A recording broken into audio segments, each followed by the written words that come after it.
Hello and welcome. I'm going to be answering Waec 2020 Biology Objective Part Question 1.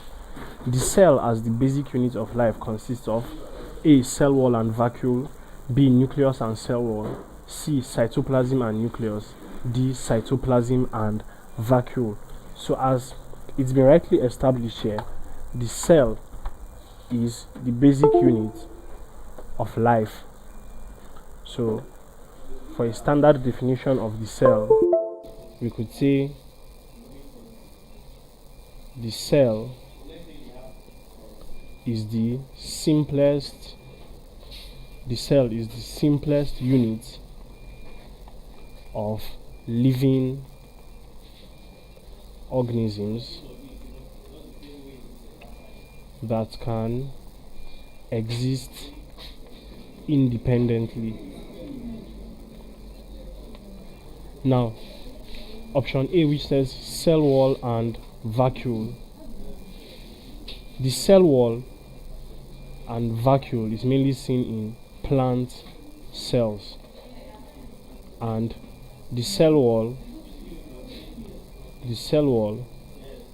basically surrounds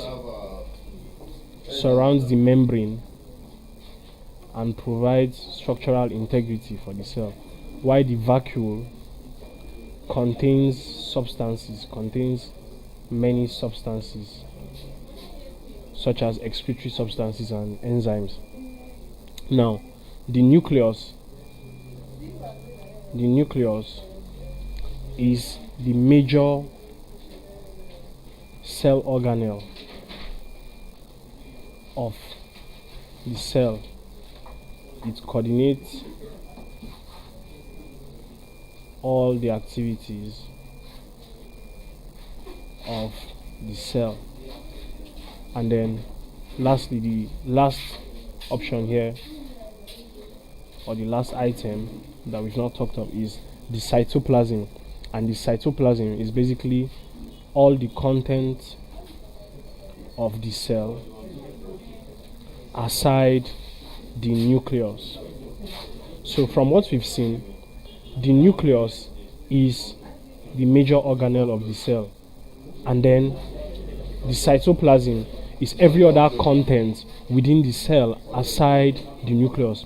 So majorly, you can say the cell consists of two units, two parts: the nucleus, which is the major and central organelle, and then the cytoplasm, which consists of other organelles and every other content within the cell apart from the nucleus. So the cytoplasm and the nucleus, which is option C, is the basic way you can classify the content of the cell, or what the cell consists of. Every other thing is either around the cell or within the cell. Thank you, and please subscribe to this channel for more videos and for more past questions and answers.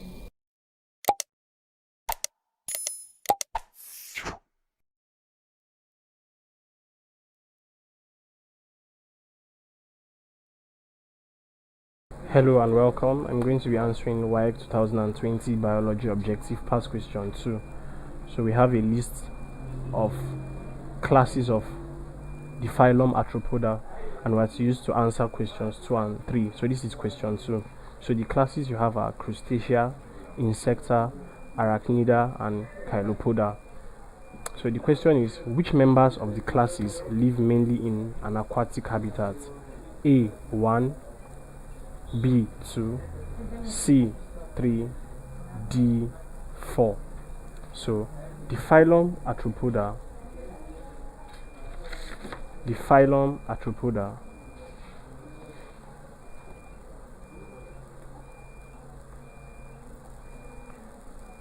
is the largest in the kingdom Animalia. Now it has 4 classes which you have listed here. So the class Crustacea are basically aquatic organisms, and examples include the crab, prawn, lobster, etc. Now the class Insecta is the second here, and it is made up of insects, for example cockroach, ants, housefly, etc. And then 3, Arachnida, is made up of the scorpions, okay, the scorpions, the spiders, etc. And then the Chilopoda is made up of the centipede, the centipedes. So those are the examples you have. Now from the descriptions we give, the crustaceans are the aquatic organisms such as the crabs, prawns and the lobsters. So they live mainly in an aquatic habitat. So option A, which is number 1, class Crustacea, is the correct answer to this question. Thank you, and please subscribe to this channel for more videos and for more past questions and answers.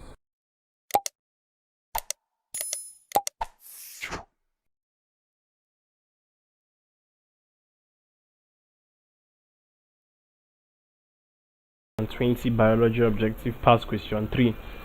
Use the following classes of Arthropoda to answer questions 2 and 3. So we have classes under the Phylum Arthropoda that we are to use to answer 2 and 3, and this is question 3. So we have Crustacea, Insecta, Arachnida and Chilopoda. Which of the classes is characterized by the possession of 2 pairs of antennae? A 1, B 2, C 3, D 4. So as regarding possession of antenna, the class Crustacea are the only class under the Phylum Arthropoda that possess 2 pairs of antenna. That is, they possess 4 antenna. Insecta possess just 1 pair, okay, and then the others, Chilopoda, also a pair. So the crustaceans are the only class under the class Arthropoda, under the Phylum Arthropoda, that possess 2 pairs of antenna. So option A, which is 1, class Crustacea, is the correct answer to this question. Thank you, and please subscribe to this channel for more videos and for more past questions and answers.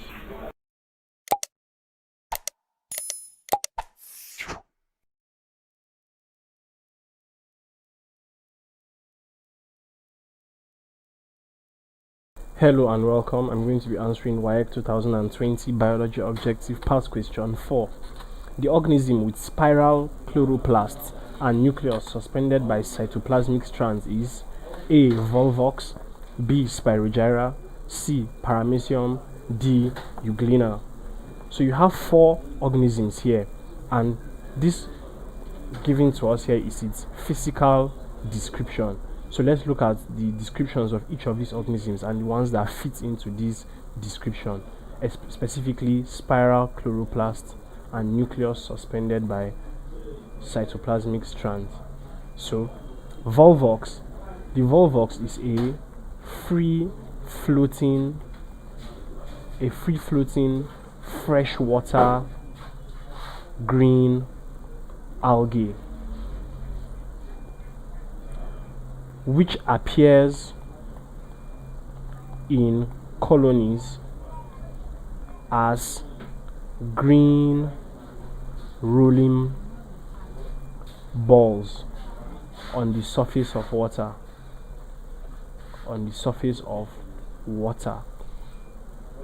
Option B, the Spirogyra, is a filamentous green algae named for its helical or spiral arrangement of chloroplasts.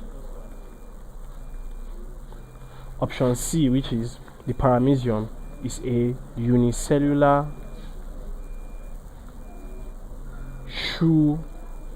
shaped organism. And then the euglena is a unicellular eukaryote possessing a flagellum and exhibits both plant and animal characteristics. So from these descriptions we have given, the Spirogyra, we said it's named because of its spiral arrangement of chloroplasts, and one key feature described in the question is the spiral chloroplasts. Now it's also important to add that the Spirogyra also has its nucleus suspended by strands of cytoplasm, so cytoplasmic strands.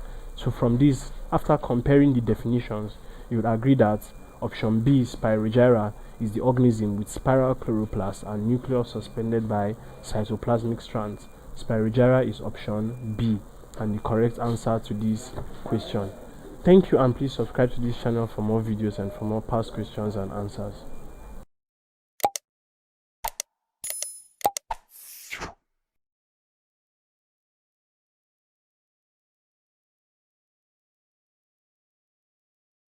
Hello and welcome. I'm going to be answering Waec 2020 Biology Objective Past Question 5.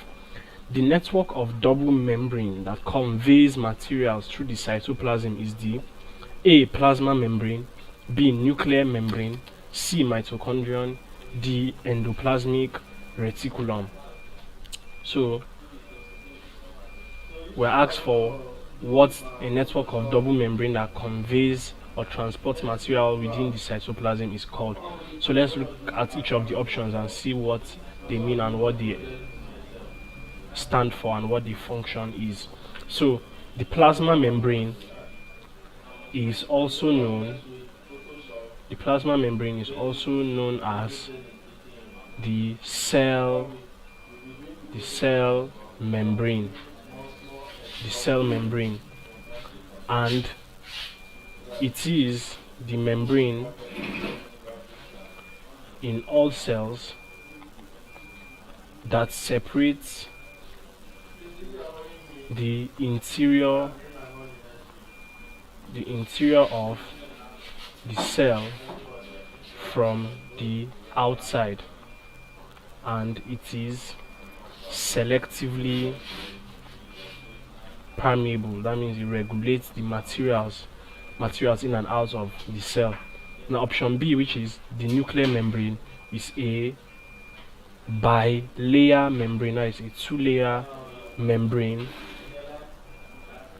that surrounds the nucleus in eukaryotic cells.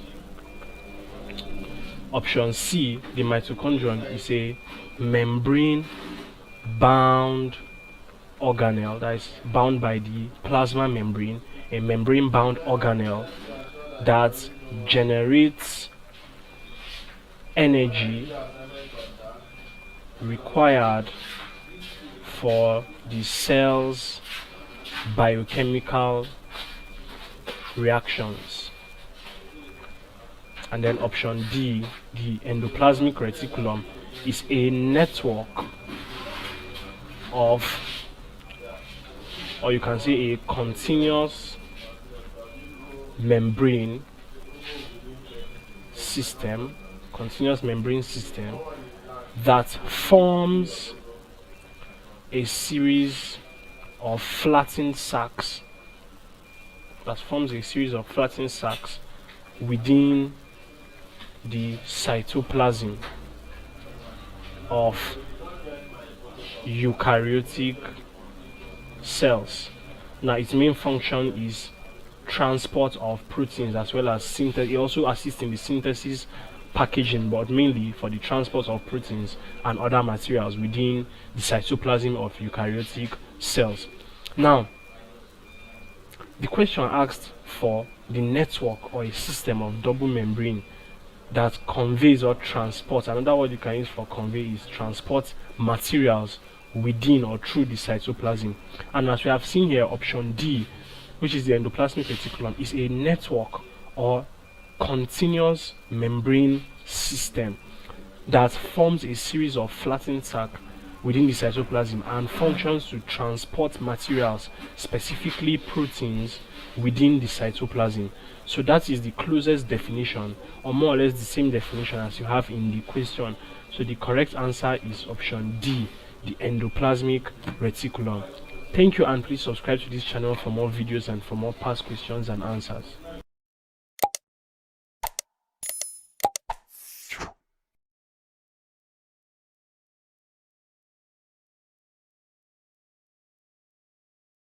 Hello and welcome. I'm going to be answering Waec 2020 Biology Objective Past Question 6. You have a diagram below, which is a longitudinal illustration of a longitudinal section of a plant organ. And the plant organ you have here is an onion bulb. So you have 4 labeled parts, and then you are asked food is stored in the part labeled A1, 2, B2, C3, D4. Now you have the following parts. The one labeled 1 is the tunic or membranous leaf. The part labeled 2 is the leaf scale. That is the fleshy leaf scale. The part labeled 3 is the stem, and the part labeled 4 is the adventitious roots. And we're asked where food is stored. Now, food in an onion bulb is stored in the fleshy leaf scale. And the fleshy leaf scale, as we have established here, is the part labeled 2. That is this. So option B, 2, is the correct answer to this question. Thank you, and please subscribe to this channel for more videos and for more past questions and answers.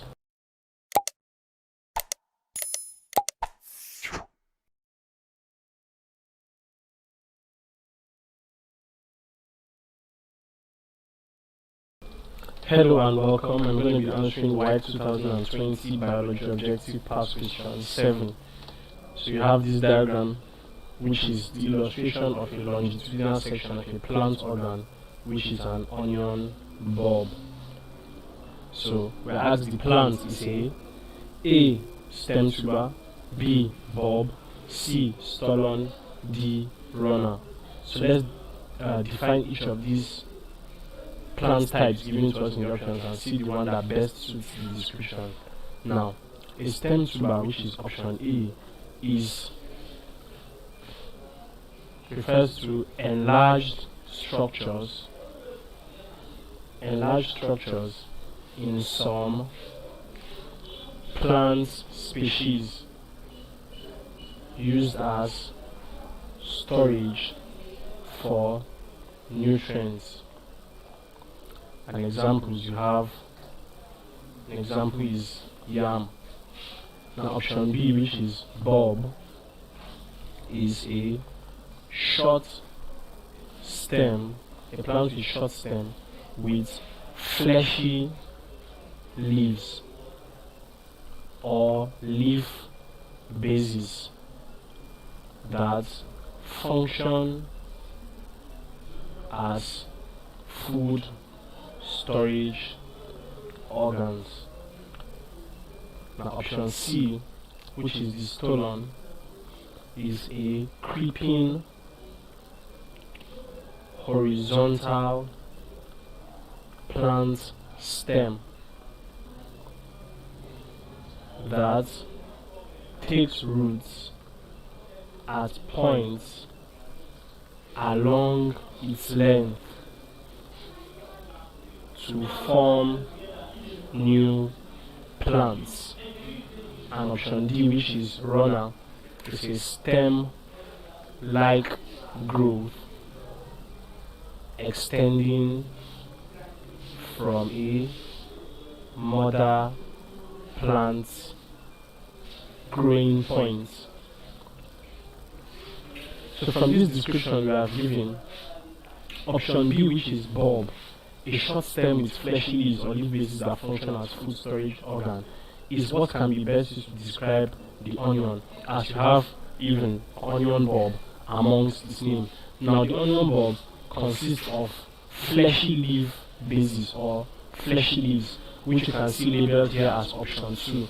So these structures here are the leaf bases or the fleshy leaves, and their function is to serve as food storage organs. So as we have established here, this plant, which is the onion, is a bulb. The bulb is option B.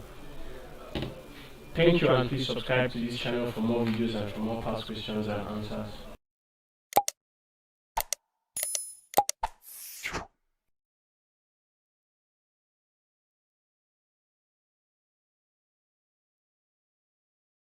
Hello and welcome. I'm going to be answering Waec 2020 Biology Objective Past Question 8.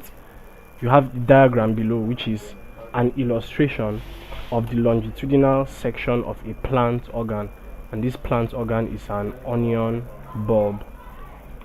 So we're asked, the part labeled 1 is the A. Apical bud, B. Scale leaf, C. Adventitious root, D. Fleshy leaf. So to be a good idea for us to label each of the parts given to us and see what each part represents. Now, the part labeled 1 is known as the tunic leaf. Now that area is also called the apical bud or the apex of the onion bulb. Now the part labeled 2 is known as the fleshy scale leaf. So you can either refer to it as the fleshy leaf or the scale leaf. Now the part labeled 3 is known as the stem, and the part labeled 4 is the adventitious root. So as we have seen here, the part labeled 1 is the tunic leaf, also called the apex or the apical bud, and the apical bud is option A. So option A is the correct answer to this question. Thank you, and please subscribe to this channel for more videos and for more past questions and answers.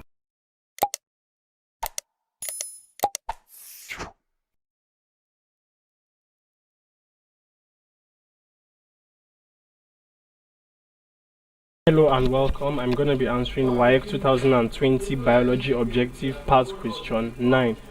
Which of the following materials is not a living permeable membrane? A. Pig's bladder, B. Unripe pawpaw fruit, C. Yam tuber, D. Sheet of cellophane. So all the materials you have listed here are permeable membranes, or what you call selectively permeable membranes. And what selectively permeable membranes do is that they allow only certain molecules to pass through the membrane. So they select the membranes. So selectively, the membranes select what passes through them. So they are called selectively permeable membrane. Now we are asked for which one is not a living permeable membrane. So all we just have to do is to pick out which one is not a living thing. So A, pig's bladder, is a living, or it's made up of living cells, so it's not the answer. It's a living permeable membrane. B, unripe pawpaw fruit. Pawpaw fruit, of course, is living, so it's made up of living cells, so it is not the answer. Yam tuber, of course, is also living, so it's not the answer. However, sheet of cellophane. Now cellophane is a sheet of regenerated cellulose, and its production makes use of carbon disulfide. So carbon disulfide is what is used to make a sheet of cellophane, and it is not a living permeable membrane. So option D, sheet of cellophane, is the correct answer to this question. Thank you, and please subscribe to this channel for more videos and for more past questions and answers.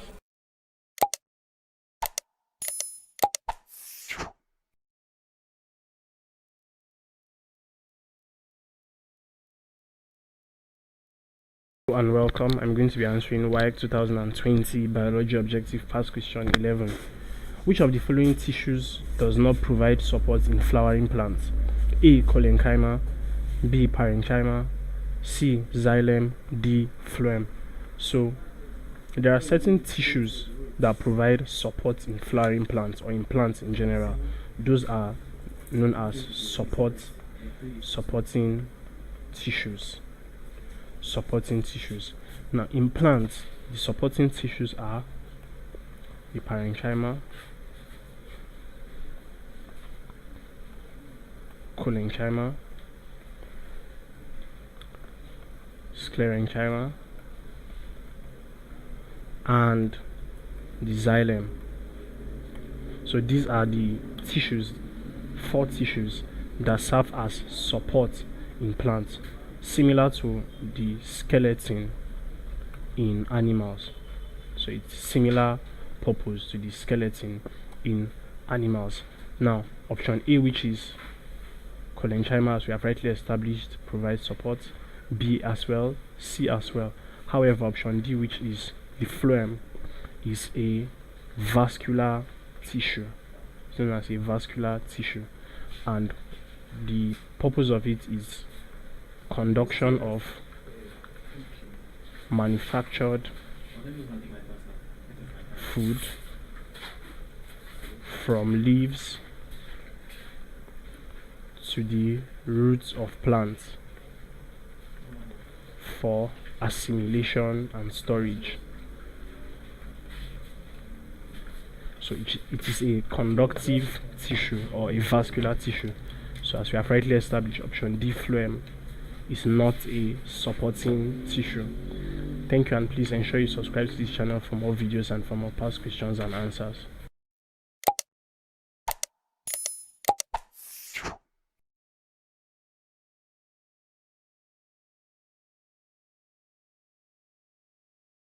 Hello and welcome. I'm going to be answering Waec 2020 Biology Objective Past Question 12. So you have a setup, an experimental setup, and you're asked, the setup directly measures A. Transpiration of water by the shoots, B. Evaporation of water from the leaves, C. Absorption of water by the shoots, D. Loss of mineral salts from the leaves. So this experimental setup you have here is for measuring transpiration pool, or what is known as force of transpiration, or force exerted by transpiration. Now transpiration is the loss of water from the surface of leaves by evaporation. So this setup is used to demonstrate the force exerted by transpiration, and as is shown here, you have a reservoir containing water or some other liquid. You could also have mercury contained in the reservoir. So in this setup, what you have is that as water evaporates from the leaves, water or whatever liquid is in the reservoir will be taken up the capillary tube, and as it's taken up the capillary tube, you'll be able to measure the force or the pull that transpiration carries out. So as we have rightly established, transpiration of water by the shoots, which is option A, is what this setup is designed to measure. Please subscribe to this channel for more videos and for more past questions and answers. Thank you.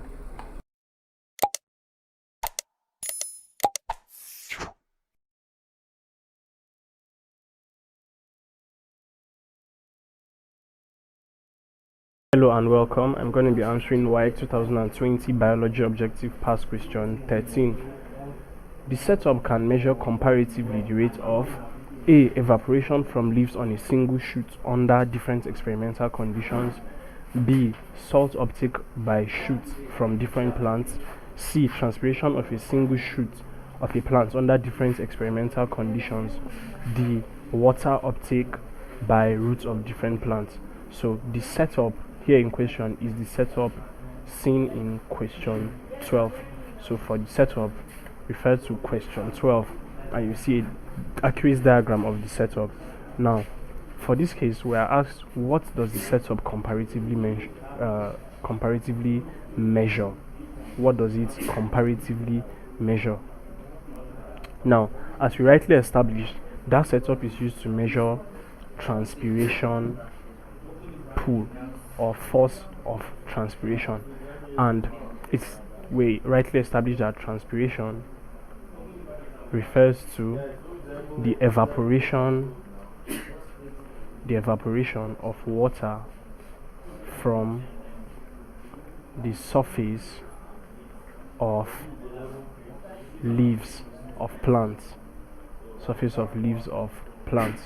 So the setup is used to measure the force of transpiration. Now, another thing to note that force of transpiration can be measured under various or different conditions. So you can measure under different conditions of the same plant using that setup, the transpiration pool under different conditions. And when you measure that using that setup, you can make your inference from the experiment. So option C says transpiration of a single shoot of a plant under different experimental conditions, and as we have said, you can use that setup to measure the transpiration pool under varying conditions. So option C is the correct answer to this question. Thank you, and please subscribe to this channel for more videos and for more past questions and answers.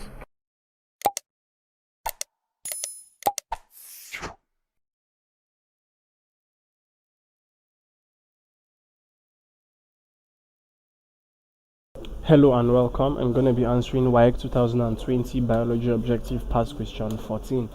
The respiratory organ of a cockroach is the A. Air sac, B. Trachea, C. Lung book, D. Lung.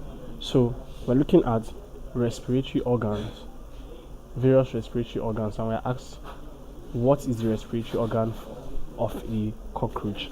Now, a cockroach belongs to the class Insecta under the Phylum Arthropoda, and in this class, within this class Insecta, their respiration takes place through a process or through a system known as the tracheal system. And in the tracheal system, what happens is that the tracheal system begins with small openings on the side of the body of the insect, and then opens into these small openings are known as spiracles.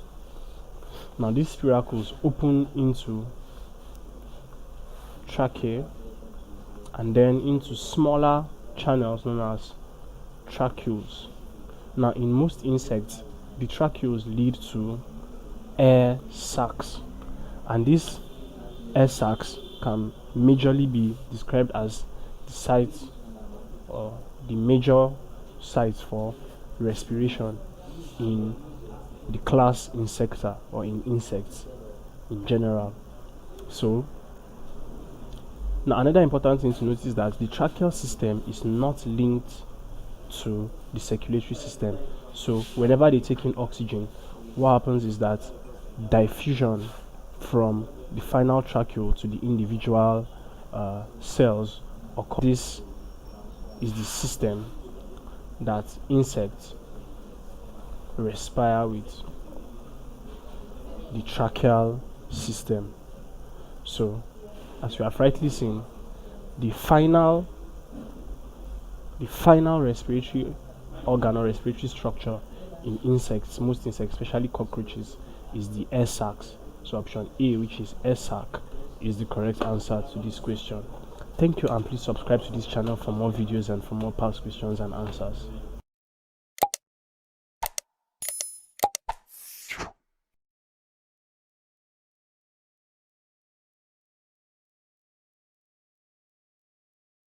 Hello and welcome. I'm going to be answering Waec 2020 Biology Objective Past Question 15. The excretory product of some reptiles, birds and insects is A. Urea, B. Urine, C. Ammonia, D. Uric acid. So, like this question may suggest, some reptiles, birds and insects have a common excretory product. Excretory product. Now, urea and urine are more or less known with mammals. So mammals are known for excretion of urea and urine mostly. Urea is part of the component of urine. Now, ammonia is excreted by the flatworms mostly the flatworms. However, uric acid is excreted by birds, reptiles and insects, irrespective of their various different excretory structures or excretory systems. They excrete a common excretory product, which is the uric acid. So this occurs due to the fact that in the excretory process, ammonia is always produced in almost every organism. Now, for birds, reptiles and insects, what happens is that the ammonia is converted to uric acid, and the reason why it is not further converted to urea like in the mammals is because conversion of ammonia to uric acid is more energy intensive than conversion to urea. So that's why you have reptiles, birds and insects producing uric acid as their waste product. So as we have rightly established, option D, which is uric acid, is the excretory product of some reptiles, birds and insects, and is the answer to this question. Thank you, and please subscribe to this channel for more videos and for more past questions and answers.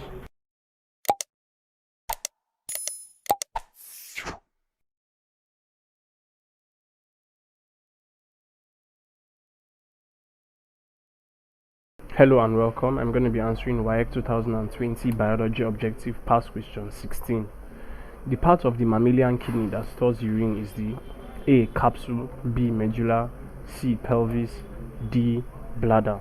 So, looking at these various structures given by the options, 3 of them are components of the kidney and 1 of them isn't. And we're asked for the part that stores urine. Now, the capsule, as it relates to the kidney, the renal capsule, is a hard covering, a thin, hard covering that surrounds the kidney. Now, the medulla is the inner part of the kidney,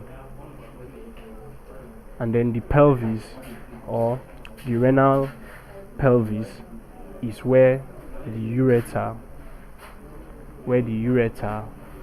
joins to the medulla. Now, these 3 parts which are contained in the kidney are not known for storage of urine. In fact, no part of the kidney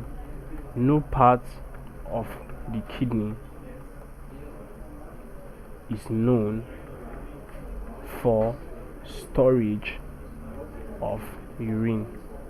Urine is stored in mammals in the bladder, and the bladder is not part of the urine, but rather the bladder is not part of the kidney, but rather urine is carried out from the kidney via the ureter to the bladder, and the bladder is where urine is stored.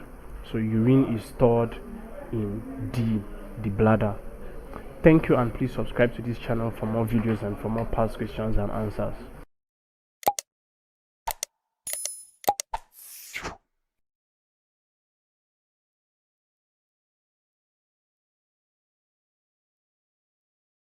Biology Objective Past Question 17. The properties of endocrine system include the following except A. Secretion of hormones, B. Transportation by blood to target organs, C. Having specific effects, D. Release of secretion into ducts. Now, for the purpose of homeostasis, there are glands known as endocrine glands, or the endocrine system in general. Now, the endocrine system consists of glands that secrete chemical substances known as hormones into the bloodstream. Okay, so they secrete these chemicals into the bloodstream and are transported to target organs to perform specific functions. So let's look at each of the options in relation to these definition, or the items in this definition. Now, secretion of hormones, as we have stated in the definition, is one of the properties of the endocrine system. The endocrine system, or that consists of endocrine glands, secretes chemical substances which we call hormones. So secretion of hormones is part of the properties and is not the answer to this question. Now, you have transportation by blood to target organs, which we stated here.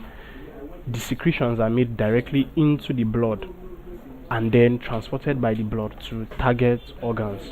So this is a property of endocrine system and is not the answer to this question. Now, hormones travel to target organs to perform specific functions, having specific effects. It is a property of the endocrine system and is not the answer to this question. Now, release of secretion into ducts is the correct answer to this question, as it is not a property of the endocrine system. Now, there are glands such as the salivary glands, which release their secretion into ducts, narrow tubes known as ducts. However, endocrine glands that secrete hormones do not release their secretion into ducts. They release them directly into the bloodstream, and then the blood carries them or transports them to target organs where they perform specific functions. The glands that release their secretion into ducts are known as the exocrine glands. So release of secretion into ducts is not a property of the endocrine system. Thank you, and please subscribe to this channel for more videos and for more past questions and answers.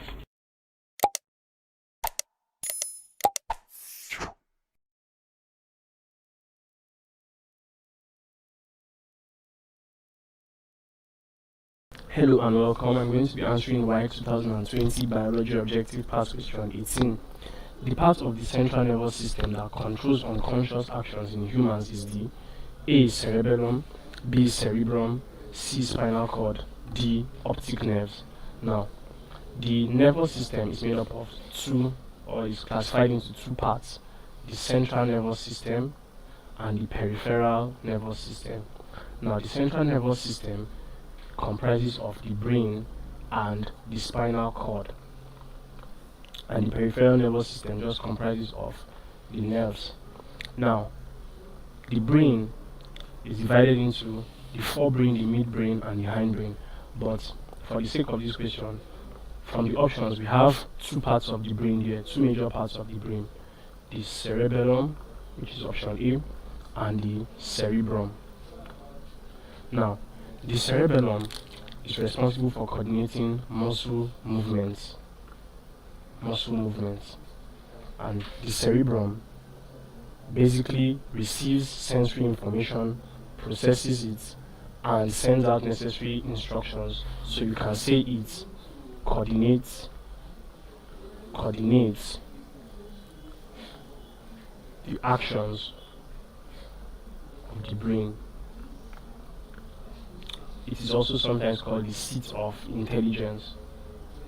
The seat of intelligence, as it has so much to do with receiving and processing various forms of information. Now, the spinal cord is responsible for involuntary reflex actions.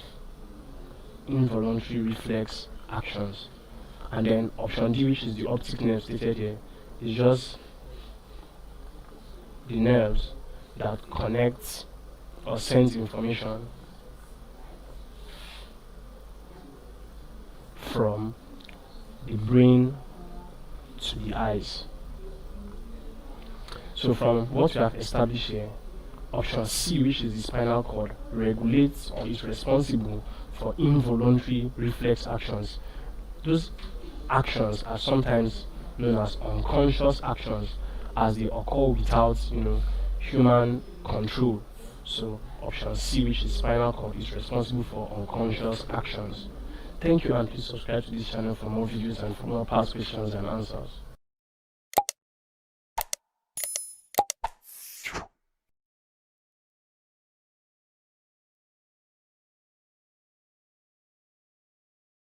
Hello and welcome. I'm going to be answering Waec 2020 Biology Objective Past Question 19. What happens when the ciliary muscles of the eye contract? The A. Lens becomes more concave. B. Lens becomes more convex. C. Lens gets a longer focal length. D. Suspensory ligament becomes tight. So we're looking at the function, or basically what this question is asking is the function of the ciliary muscles of the eye. Now, the ciliary muscles of the eye, is a ring of smooth muscles in the eye's middle layer, and with its contraction, what happens is that it controls accommodation by changing or altering the lens structure, of the lens. Now, when it contracts, it means that accommodation needs to take place. So when it contracts, what happens to the lens is that the lens becomes more concave. And lens becomes more concave is option A, which is the correct answer to this question. Thank you, and please subscribe to this channel for more videos and for more past questions and answers.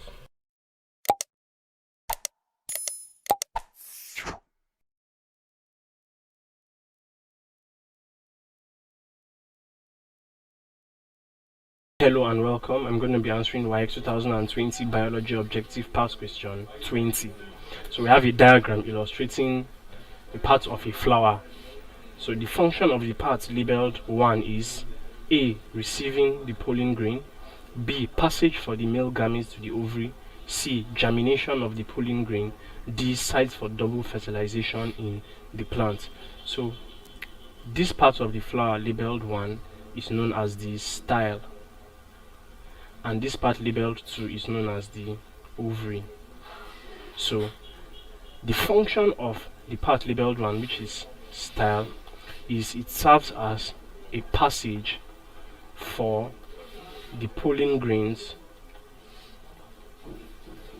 which is the male gametes in flowering plants,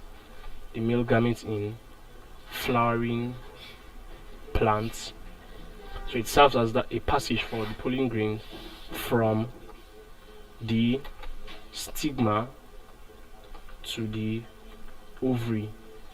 So this part up here is known as the stigma, and it is the side that receives pollen grains, or the male gametes in flowering plants. So what happens is that when the pollen grains are received, they pass through the style to get to the ovary. So the style, which is labeled 1, connects the stigma to the ovary.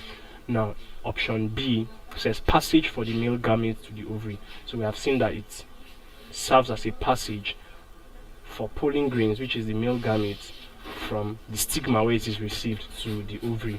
So the correct answer is B, passage for the male gametes to the ovary.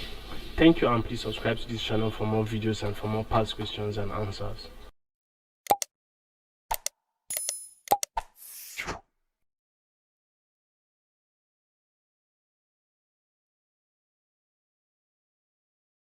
Hello and welcome. I'm going to be answering Waec 2020 Biology Objective Past Question 21.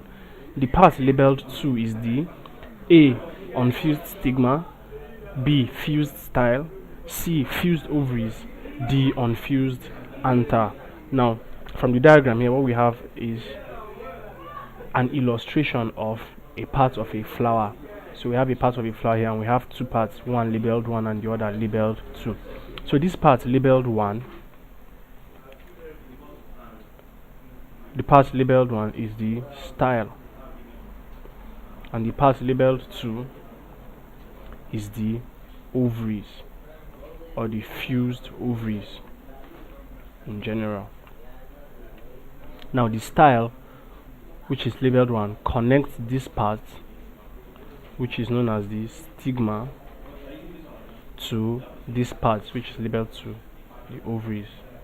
So what happens is that during the process of pollination, the male gamete, which in this case is the pollen grains, are received here at the stigma, and then they pass through the style to the ovaries, the fused ovary, where fertilization takes place. So as we have established, the part labeled 2 is the fused ovaries. Thank you, and please subscribe to this channel for more videos and for more past questions and answers.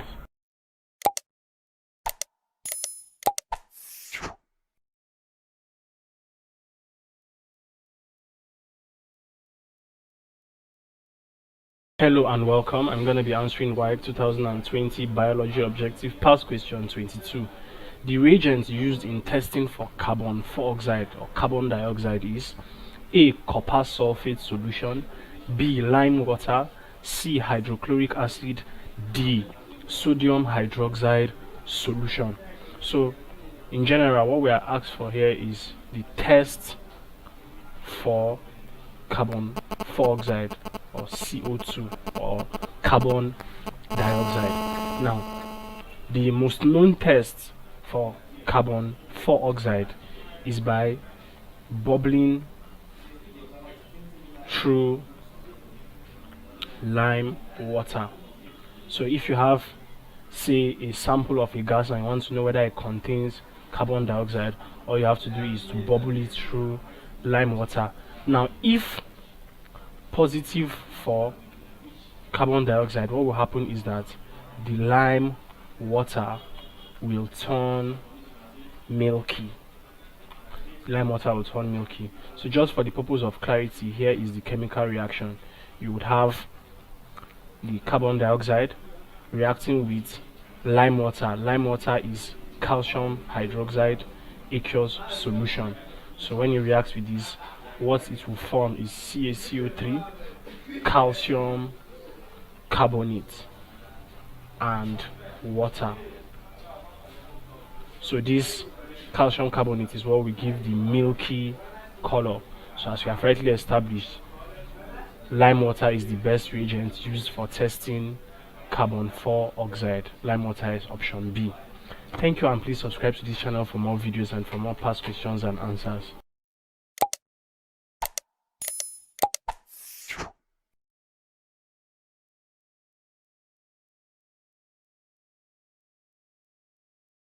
Hello and welcome. I'm going to be answering Waec 2020 Biology Objective Past Question 23. Oxygen comes out of the stomata during photosynthesis through the process known as A. Diffusion, B. Transpiration pool, C. Osmosis, D.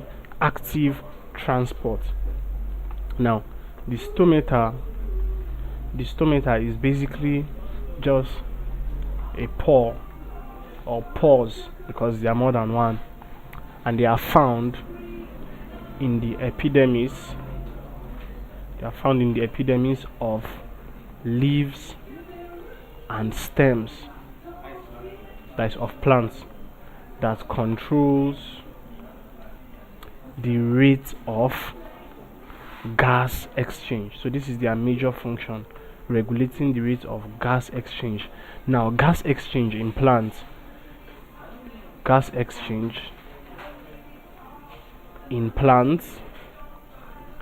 involves the diffusion of oxygen out of the plant and CO2 into the plant. So this is what happens in gas exchange in plants. Now diffusion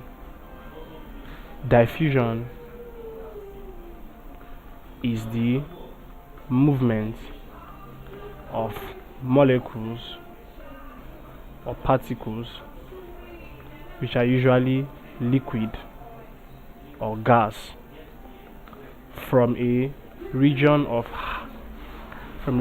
high concentration to a region of low concentration.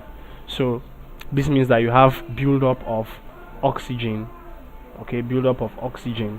within the plant. So the concentration in the plant is higher, so it diffuses out, so comes out of the stomata.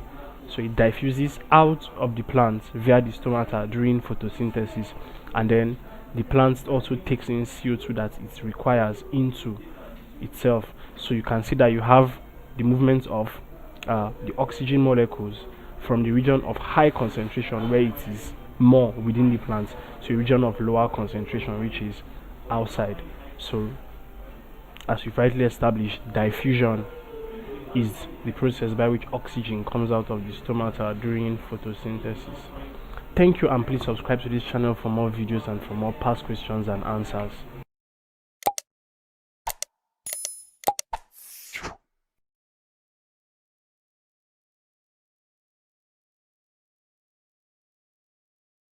Hello and welcome. I'm going to be answering Waec 2020 Biology Objective Past Question 24.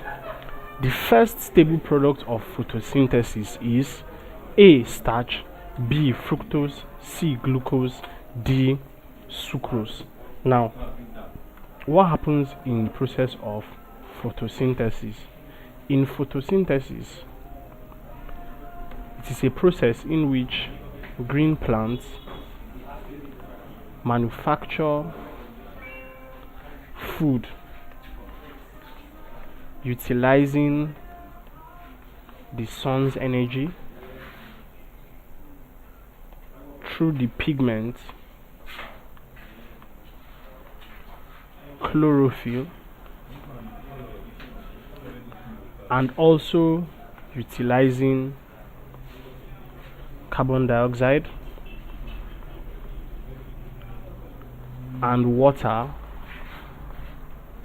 to produce high energy sugars, which is glucose. The first product is glucose and oxygen. So this is what photosynthesis entails.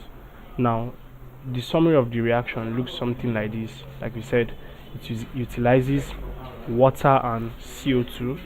So water and 6 molecules of carbon dioxide in the presence of light energy from the sun, and using the pigment chlorophyll, as we have stated. So the product of the reaction is high energy sugar, which in this case is glucose, as you can see, chemical formula for glucose, and 6 molecules of oxygen. So this is the first stable product of photosynthesis, the high energy sugar glucose. So glucose here is option C. So option C is the answer to this question. Thank you, and please subscribe to this channel for more videos and for more past questions and answers.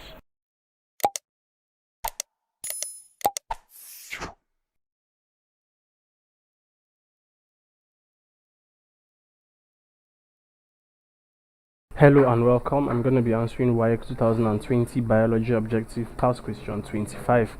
An example of a trace element is A. Potassium, B. Calcium, C. Magnesium, D. Copper. So trace elements are mineral elements.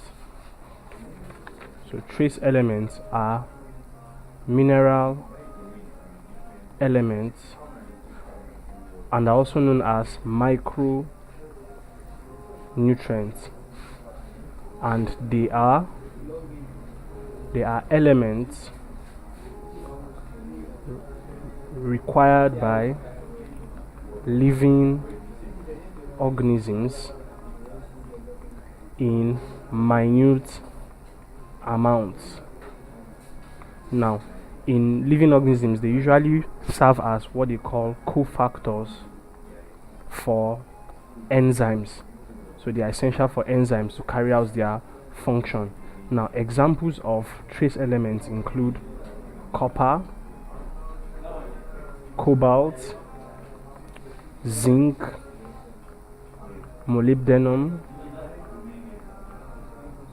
etc. So among the options, we have mentioned copper. So copper is one of the popularly known trace elements. So copper is option D. Option D, copper is an example of a trace element. Thank you, and please subscribe to this channel for more videos and for more past questions and answers.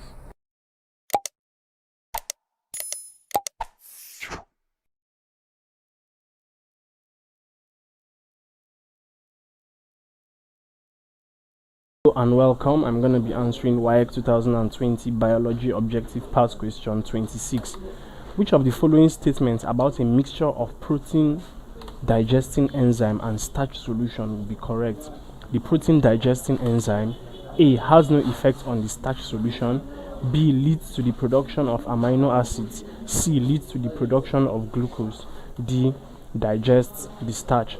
So we are asked what will happen if you have a protein digesting enzyme and a starch solution mixed together. Now, enzymes, of course, are biological catalysts that affect, usually they speed up the rate of biochemical reactions. So what will happen if you have an enzyme for protein mixed together with a starch solution? Now, one of the characteristics of enzymes is that enzymes are specific. So because enzymes are specific, amylase, for example, which is a starch digesting enzyme, amylase, which is a starch digesting enzyme, will only act on starch. And where you have, let's say, lipases, okay, which are lipid digesting enzymes, they will only act on lipids. So from the trend that we have established here, enzymes specific for one particular food class will only digest that food class. So if a protein digesting enzyme is put together with a starch solution, the protein digesting enzyme will have no effect on the starch solution. So option A, has no effect on the starch solution, is the correct answer to this question. Thank you, and please subscribe to this channel for more videos and for more past questions and answers.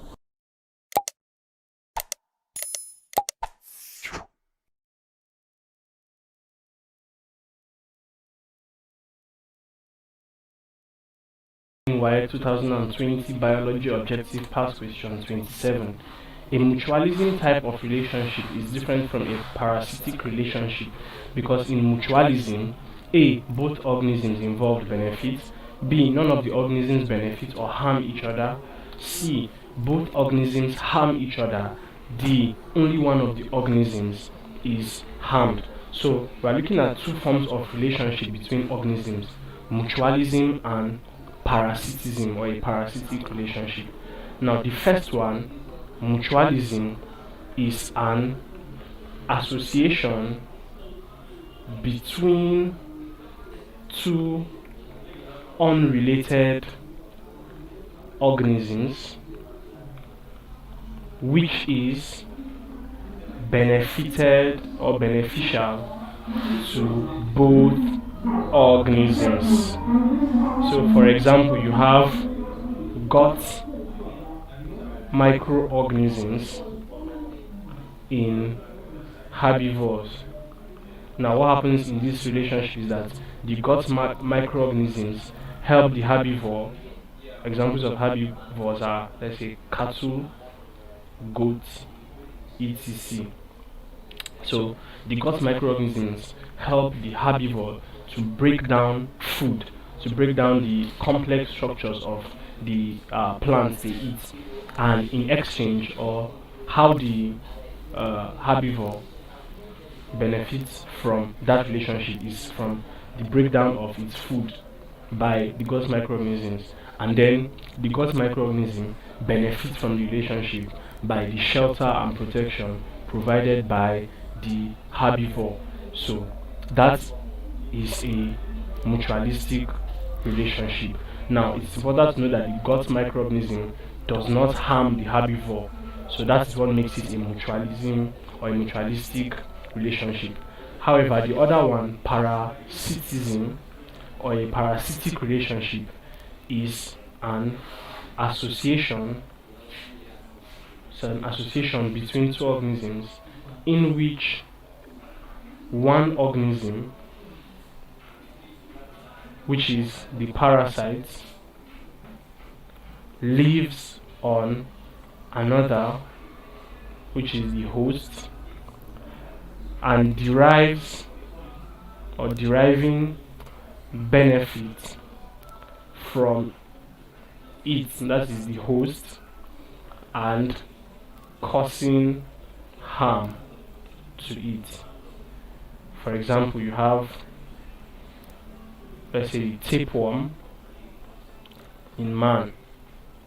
So in a parasitic relationship, one organism known as the parasite lives on another organism which is known as the host and benefits from that organism, usually maybe deriving food or shelter from it, and in the process causing harm to the host, the organism which it lives on.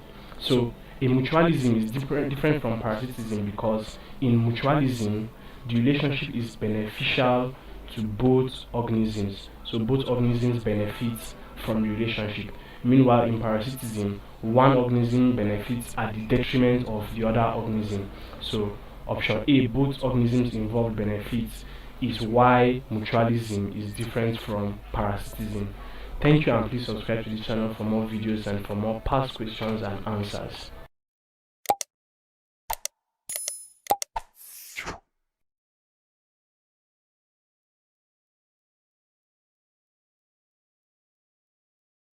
Biology objective past question 28. So you have a table here displaying some organisms and their number in two different habitats. So you have those organisms and their population displayed in habitats W and Y. Now, what type of habitat is W from the table? A, rainforest; B, pond; C, desert; D, ocean. So from what we have here, in habitat W you have planktons 126, tilapia 23, water flea 10, frog 6. Now the common trend among these organisms is that they are all aquatic organisms. They are all aquatic organisms. Planktons are found in water, water fleas around water, tilapia in water, and frogs around water, as they are amphibians. So if they are all aquatic organisms, then the habitat W is an aquatic habitat, and all we have to do is to look for the most probable habitat amongst the options. Now the rainforest is not the answer, because you may not have tilapia within the rainforest, and the rainforest is not exactly a complete aquatic habitat. So A is not the answer. Now option B, pond, is the most likely and is the answer to this question, because in a pond you can find planktons, you can find water fleas around, you can find tilapia, and you can also find frogs. Now option C, desert, is definitely not the answer, and ocean is not the answer, because tilapia is a fresh water fish, and ocean is a saltwater body. So you can't find freshwater fish in saltwater bodies.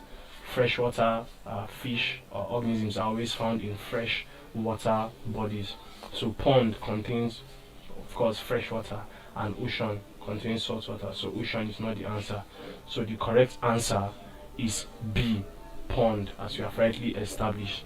Thank you, and please subscribe to this channel for more videos and for more past questions and answers.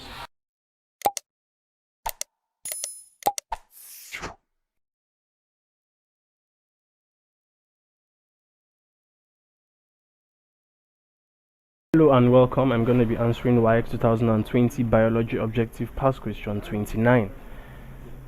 So we have a table showing some organisms, their number in two habitats, habitat W and habitat Y, habitat W and habitat Y.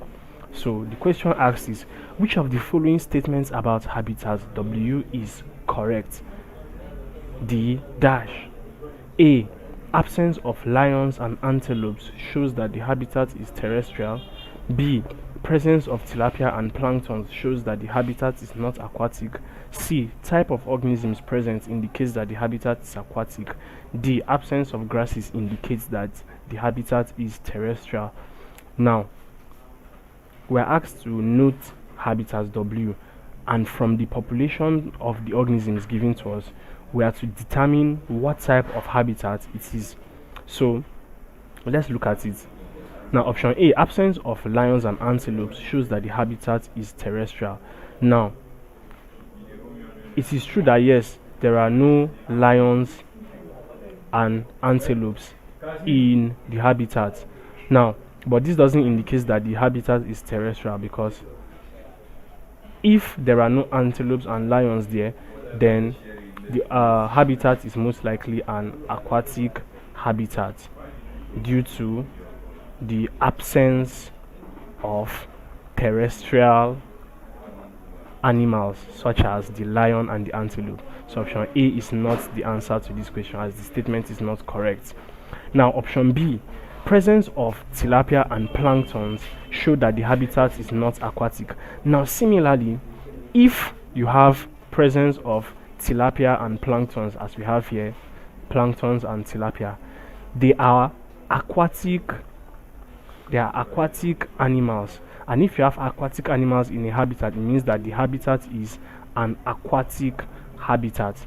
So this statement, presence of tilapia and plankton, shows that the habitat is not aquatic, is not the answer to this question, as it is not correct. Now, option C, type of organisms present indicates that the habitat is aquatic. Now let's look at the type of organisms present. You have planktons, you have water flea, you have tilapia, and you have frog. Now all these organisms are aquatic organisms. They are all aquatic organisms, and since they are all aquatic organisms, it is an indication that the habitat is an aquatic habitat, since all the organisms that we find in habitat W are aquatic organisms. So it's an indication that the habitat is an aquatic habitat. So option C, type of organisms present, indicates that the habitat is aquatic, is correct, and is the correct answer to this question. Now, option D, absence of grasses indicates that the habitat is terrestrial. Now, similarly, if there are no grasses there, it's not really an indication that the habitat is terrestrial, because if there are no grasses in a habitat, it means that the habitat is most likely an aquatic habitat and not terrestrial habitat. So option D is wrong. So as we have rightly established, option C is the correct answer to this question. Thank you, and please subscribe to this channel for more videos and for more past questions and answers.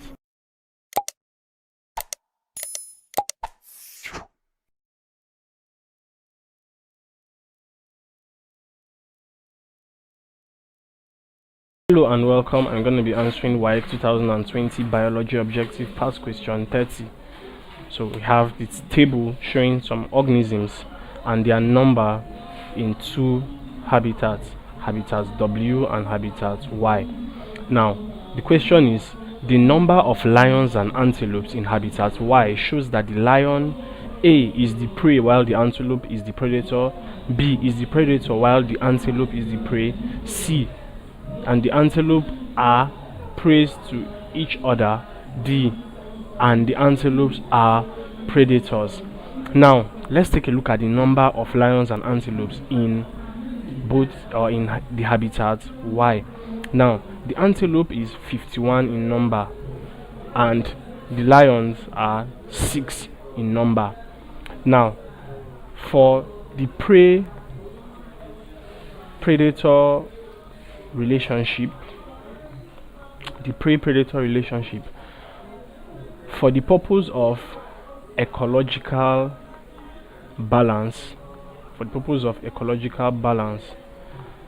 the preys are usually more than the predators. Now this is, like I said, for the sake of ecological balance, because if you do not have the preys more than the predators, if you have more predators than preys, the predators will outnumber the preys, and eventually those preys will no longer exist in that particular habitat. So for the purpose of ecological balance, you usually have more preys than predators. And from what we have in this habitat, why the antelopes are significantly more in number when compared to the lions, as you have 51 antelopes and you have 6 lions. So based on this relationship, since we've said the preys are usually more than the predators and we have the antelope more than the lions, it's an indication that the lion is the predator because it's of its lesser number, and the antelope is the prey due to its larger number. So option B, the lion is the predator while the antelope is the prey, is the correct answer to this question. Thank you, and please subscribe to this channel for more videos and for more past questions and answers.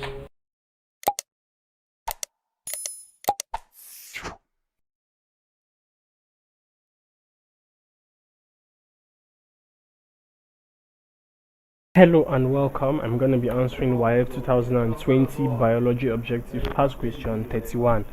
Now you have a diagram which is an illustration of an ecological instrument, and we're to use it to answer this question 31 and 32. Now the question is, a disadvantage of the abiotic factor measured by the instruments is that it A is an agent of pollination, B is necessary for germination, C leads to flooding when in excess, D is used for irrigation. Now the first thing we need to do is to identify this ecological instrument, and this ecological instrument is a rain gauge. Now after identifying what the ecological instrument is, we need to next identify the abiotic factor it measures, and the abiotic factor measured by the rain gauge is rainfall. And of course, abiotic factor, just for clarity, abiotic factors refer to those non-living factors that affect an ecological system. So rainfall, of course, is not a living factor, so it is abiotic. Now the disadvantage of this abiotic factor, rainfall, is that option C says leads to flooding when in excess, and of course when rain falls in excess, it leads to flooding. Excess of rainfall leads to flooding. So that is the disadvantage of this abiotic factor measured by this instrument, which we identified as the rain gauge. So option C, leads to flooding when in excess, is the correct answer to this question. Thank you, and please subscribe to this channel for more videos and for more past questions and answers.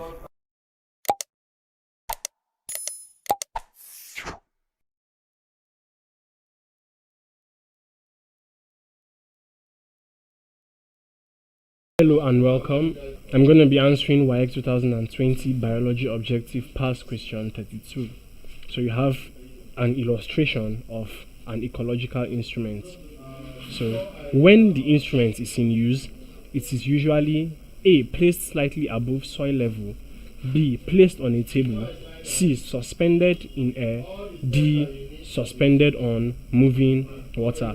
So this instrument, this ecological instrument, is a rain gauge, and we are asked how it is used. So it is used in measuring the abiotic factor rainfall. Now when it is in use, it is usually placed slightly, so you have it placed this way, you have it embedded or placed, buried slightly in the ground. Okay, so this part here is the soil, or the dirt is buried in, and then you have it something like this. So it is slightly placed beneath soil level, and slightly, or part of it, is above soil level. So this part of it is below the soil, and this part of it is slightly above soil level. So this is how it is placed when in use. So option A says placed slightly above soil level, and as we have illustrated here, that is how the instrument is placed when it is in use. So option A, placed slightly above soil level, is the correct answer to this question. Thank you, and please subscribe to this channel for more videos and for more past questions and answers.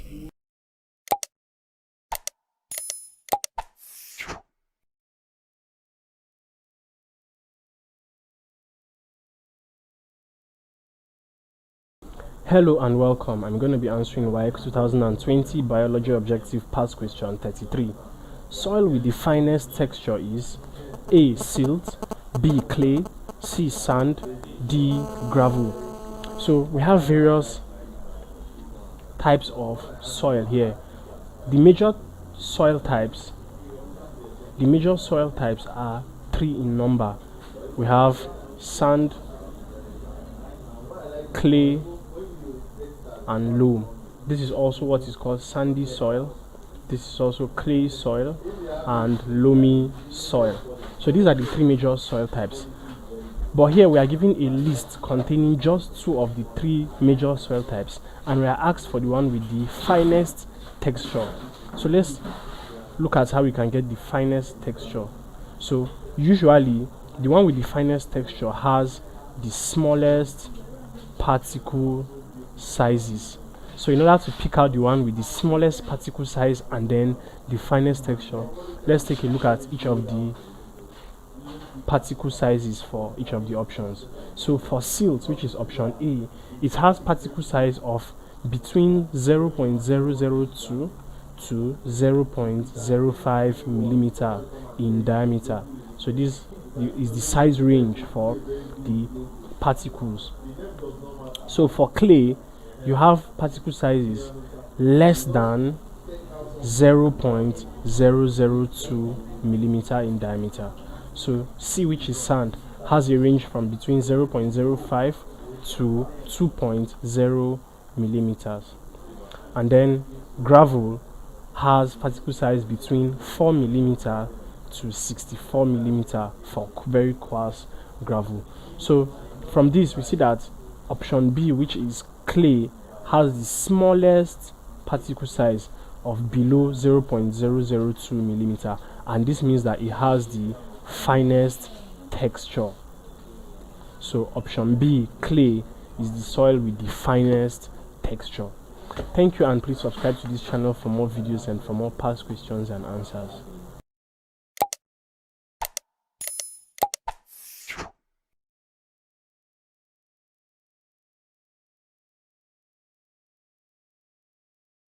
Hello and welcome. I'm going to be answering Waec 2020 Biology Objective Past Question 34.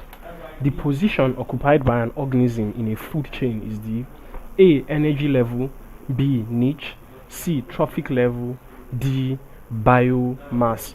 Now, a food chain is a diagrammatic representation, or basically a pictorial representation that shows the transfer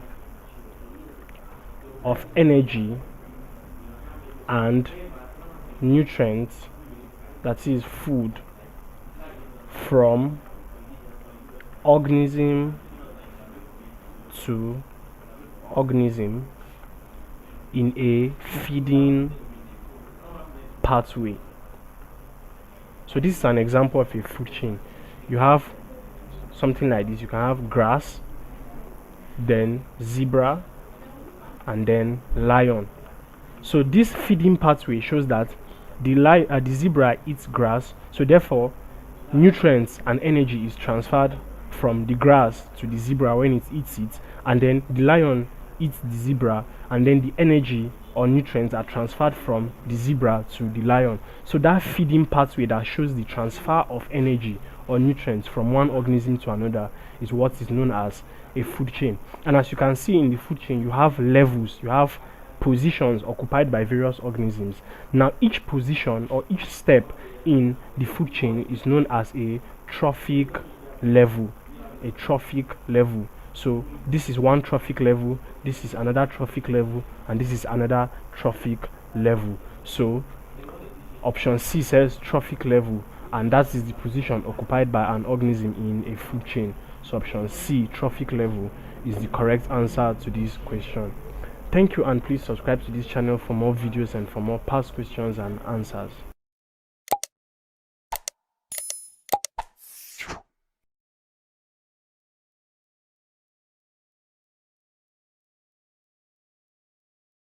Hello and welcome. I'm going to be answering Waec 2020 Biology Objective Past Question 35. The depletion of the ozone layer will result in the Earth's surface receiving more A. Gamma rays, B. Infrared rays, C. Ultraviolet rays, D. X rays. Now, the ozone layer is a protective layer found in the stratosphere, and the stratosphere is the second layer of the Earth's atmosphere. So the stratosphere is where the ozone layer is found. Now, the ozone layer protects the Earth. It serves like a protective covering of the Earth from ultraviolet rays from the sun. So the sun emits ultraviolet rays or UV rays. The sun emits ultraviolet rays or UV rays, and these rays, when they come in contact with human skin or basically human life or other organisms on the Earth, they can cause one form of damage or the other. So the ozone layer is there to protect from these UV rays, these ultraviolet rays from the sun. And then this means that if the ozone layer should deplete, it will result in the Earth's surface receiving more of these UV rays from the sun. So the UV rays or the ultraviolet rays is option C. So option C, ultraviolet rays, is the correct answer to this question. Thank you, and please subscribe to this channel for more videos and for more past questions and answers.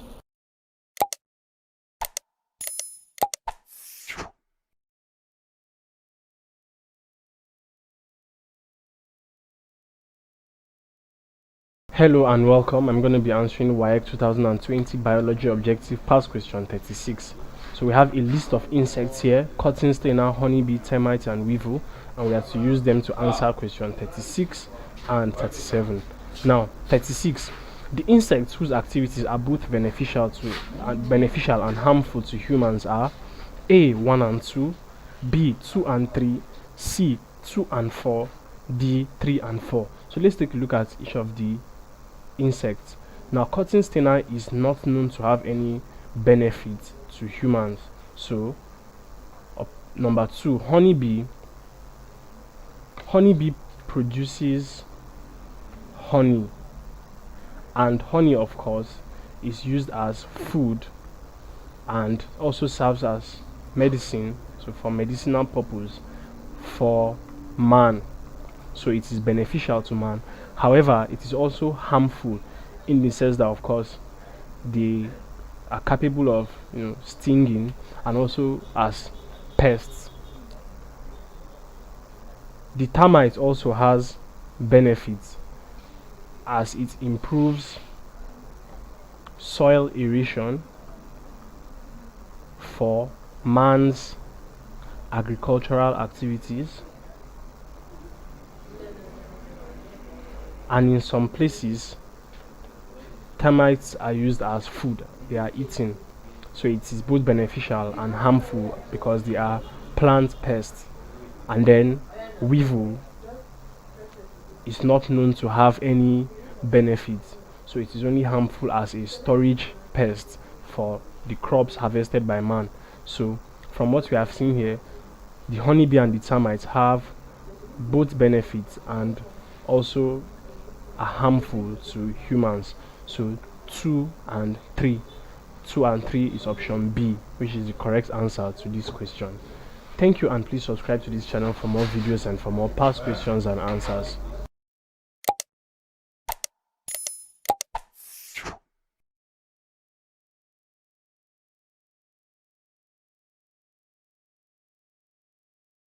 Hello and welcome. I'm going to be answering Waec 2020 Biology Objective Past Question 37. So we have a list of insects that were to use to answer this question. So we have cotton stainer, honeybee, termite, weevil. The question is, which of these insects destroys grains? So A, 1, cotton stainer, B, 2, honeybee, C, 3, termites, D, 4, weevil.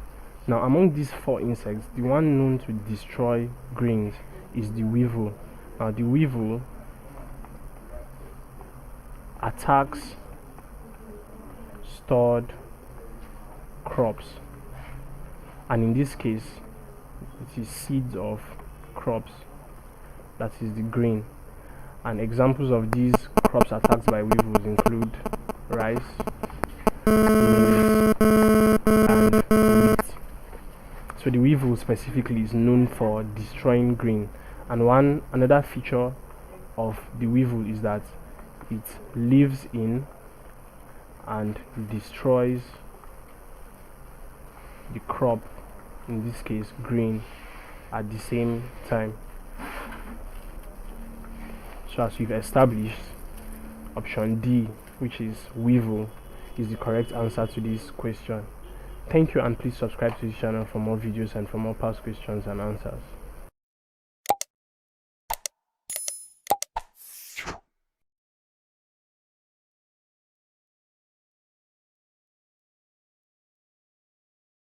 Hello and welcome. I'm going to be answering Waec 2020 Biology Objective Past Question 38.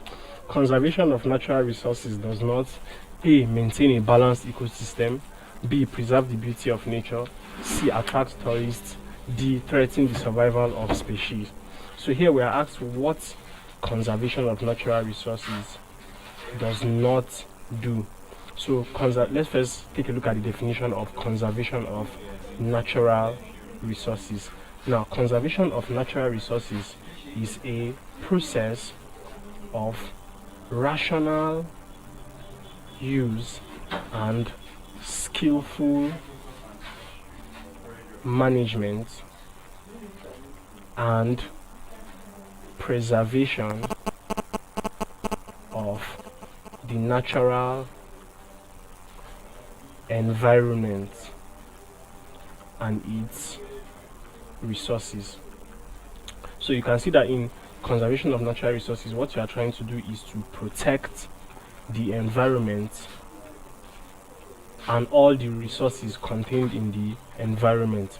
So maintain a balanced ecosystem, which is option A. Yes, conservation of natural resources maintains a balanced ecosystem. Option B. Preserve the beauty of nature. Yes, conservation of natural resources serves to preserve the beauty of nature. Conservation of natural resources also attracts tourists, because when you maintain the ecosystem and preserve nature's beauty, tourists will definitely be attracted. Now, what conservation of natural resources does not do is threaten the survival of species. Instead, conservation of natural resources is aimed at protection of species. So the species found in the environment are also preserved and protected. So conservation of natural resources does not threaten the survival of species. Thank you, and please subscribe to this channel for more videos and for more past questions and answers.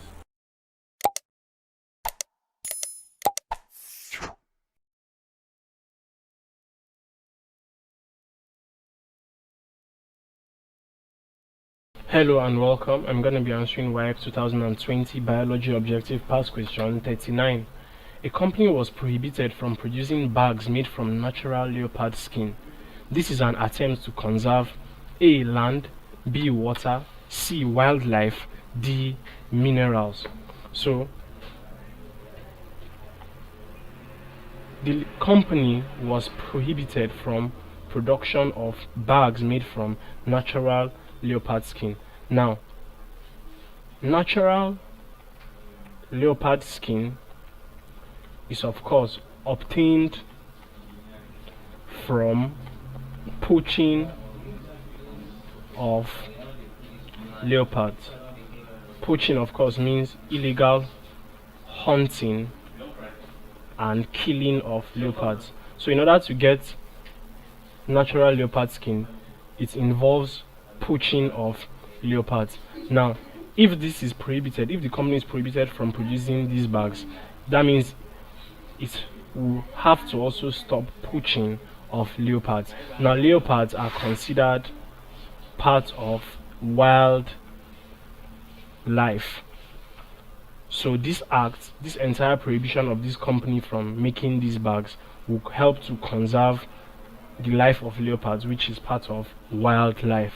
So option C, wildlife, is the correct answer to this question. Thank you, and please subscribe to this channel for more videos and for more past questions and answers.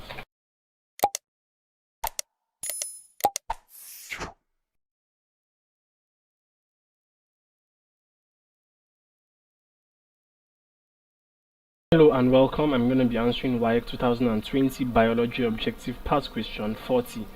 Which of the following substances is not a conservable natural resource? A. Mineral, B. Air, C. Soil, D. Water.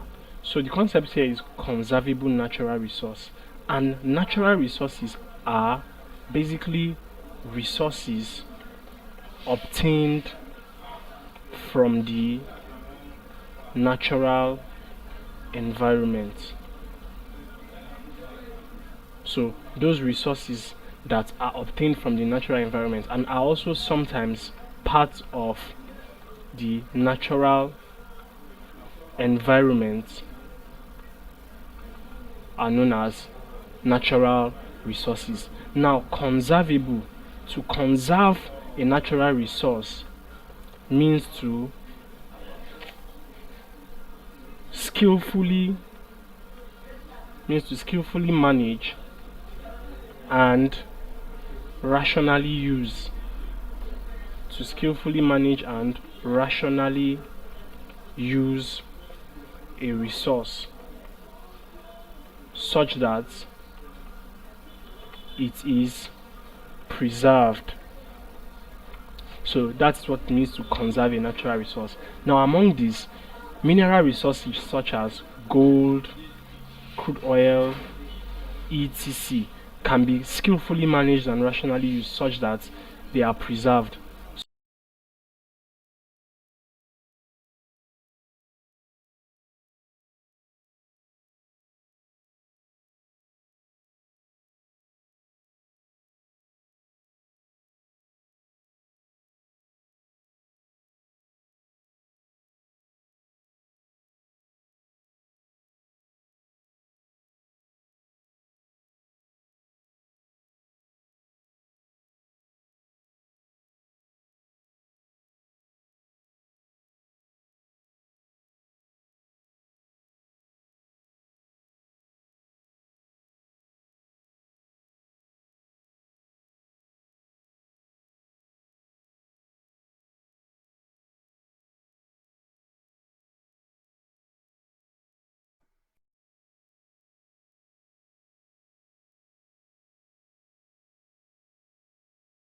Hello and welcome. I'm going to be answering Waec 2020 Biology Objective Past Question 41. A child that can receive blood donation from anybody belongs to the blood group A, O, B, A, C, B, D, AB.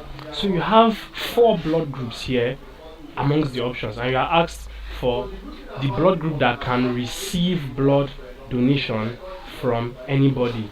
if you are to rephrase this question, you can ask, what blood group can receive blood from any blood group? So this category is known as the universal recipient. Universal blood recipient. So let's look at which of the options fits into that description. Now, the blood group O is known as the universal donor. That means they can donate blood to any of the blood groups, but can only receive from the same blood group O. However, they can donate from anybody. That means any of the blood groups can receive blood from blood group O. Now, option B, which is A, the blood group A can only donate to and receive blood from blood group A. Likewise, blood group B can only donate to and receive from B, blood group B. Now, the blood group AB can only donate to AB, but can receive from any blood group, from any of the blood groups. So blood group AB can receive blood donation from any of the blood groups, from A, from O, from B. So blood group AB is known as the universal recipient, which is the correct answer to this question, option D, A, B. So a child that can receive blood donation from anybody belongs to the blood group A, B.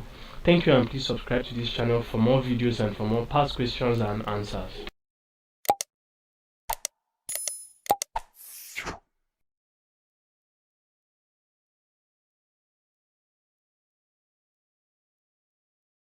Hello and welcome. I'm going to be answering Waec 2020 Biology Objective Past Question 42.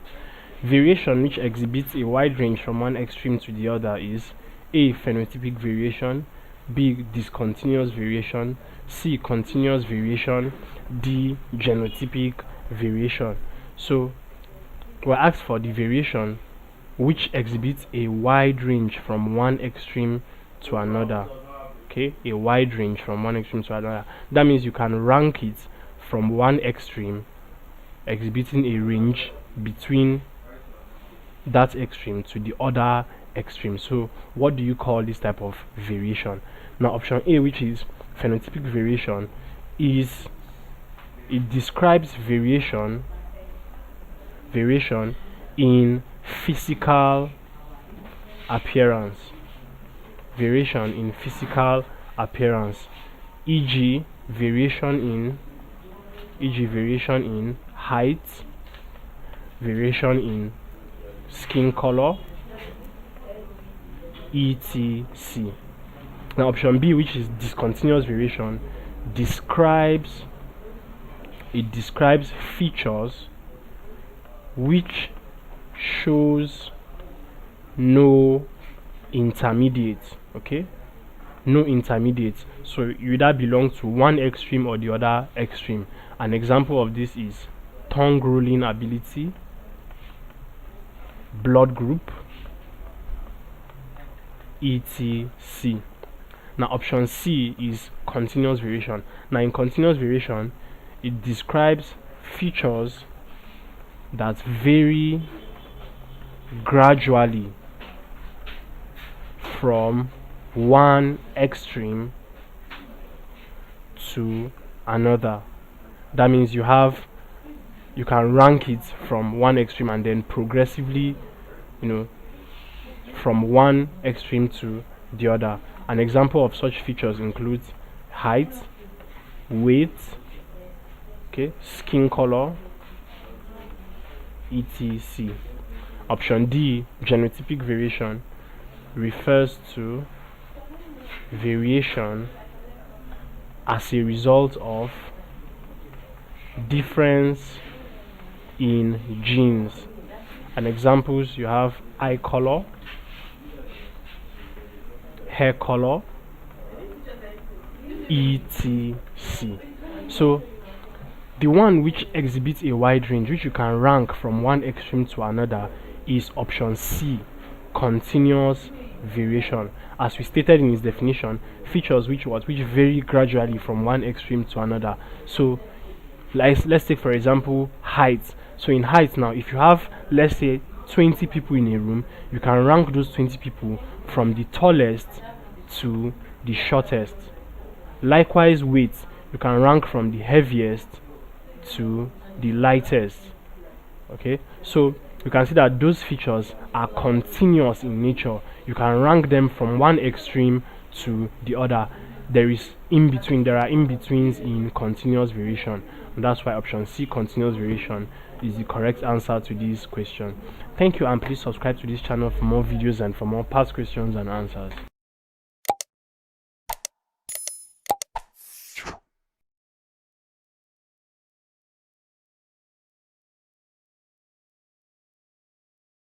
Hello and welcome. I'm going to be answering Waec 2020 Biology Objective Past Question 43. Measurements of height and weight of students in a class show A. Discontinuous variation, B. Continuous variation, C. Shortness is more prevalent, D. Fatness is less prevalent. So this question is asking height and weight. What category do height and weight, what category of variation does height and weight fall under? So this is the question. Now let's look at discontinuous variation. Now in discontinuous variation, you have features with no intermediate, e.g., for example, you have blood group. Now in blood group, it is either you are A or O or AB or blood group B.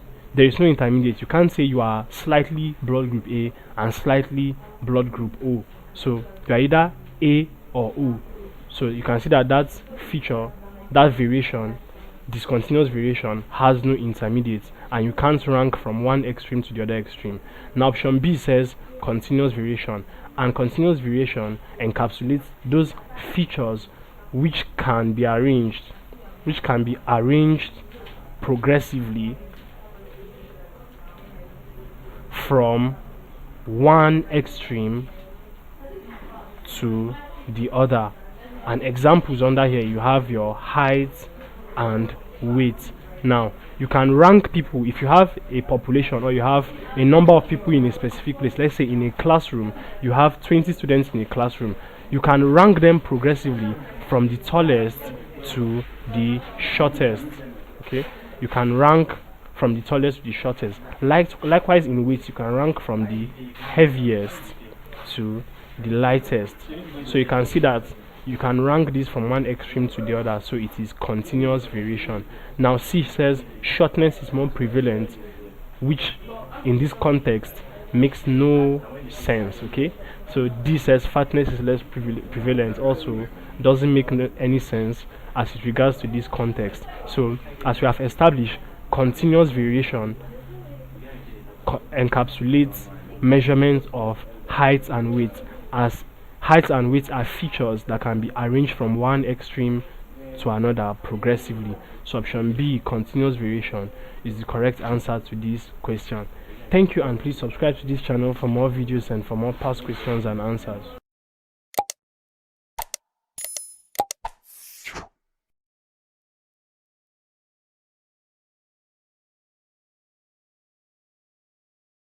Hello and welcome. I'm going to be answering Waec 2020 Biology Objective Past Question 44. Which of the following statements about chromosomes is correct? A. All the chromosomes of a species are the same in shape.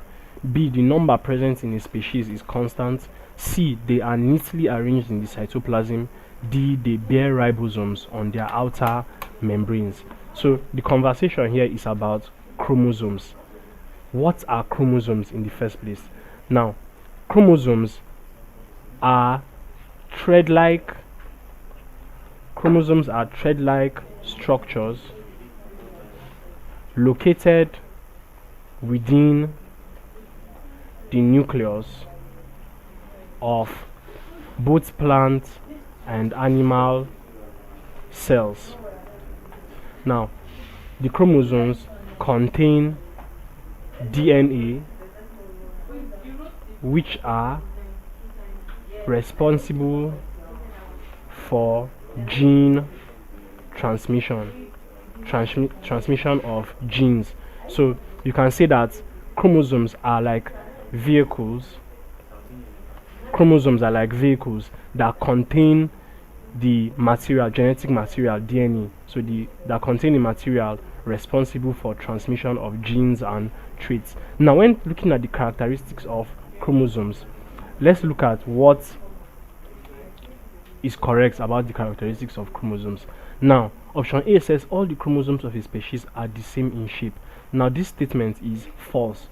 Every chromosome has, or chromosomes that of the same species are likely to have different shape. In fact, chromosomes that contain genes for different traits are usually different in terms of shape and structure. So option A is incorrect. Now, option B says the number present in a species is constant. Now, this is actually correct. The number of chromosomes in a particular species is constant, always constant, and peculiar for that species. So, for example, in humans, you have 46 chromosomes. In dogs, you have 78 chromosomes. In lions, you have 38 chromosomes. So that number of chromosomes is specific for that particular species, and if there is any alteration in the number, it brings about abnormality in one trait or the other. So the number of chromosomes in a species is always constant. So option C says neatly arranged in the cytoplasm, which is also incorrect, and D says this is incorrect because, of course, we have established the fact that the chromosomes are contained within the nucleus and not the cytoplasm. And option D says they bear ribosomes on their outer membranes. This is also incorrect. So as we have rightly established, the number present in a species is constant is the correct answer to this question about chromosomes. Thank you, and please subscribe to this channel for more videos and for more past questions and answers.